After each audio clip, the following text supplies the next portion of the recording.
तू साथ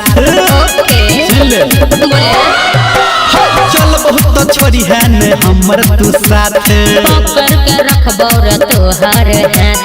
पकड़ के रखबो रे तोहर हाथ तो सुन बोल हे गे सावन सोमवारी भीड़ छ भारी तू कोना के हेते हमर सफर रे छोरा चल चल चल तू हमरा संग चल हमर बहिन चढ़े तो तोरा संग चल अच्छा गे छोरी चल चल चल तू हमरा संग चल हमर भैया चढ़े तो तोरा संग चल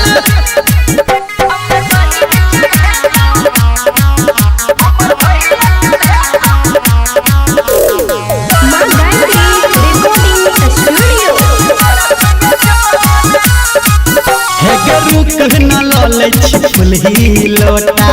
जल चढ़ावे ले रे रुक न लले छी फुलही लोटा गेरुआ हा गमछा के मार मुरेठा गेरुआ हा गमछा के मार ले मुरेठा चल चल चल हे गे धोती कुर्ता हम पहिरब हमारा ने बेसी तू देगे अकहल अच्छा रे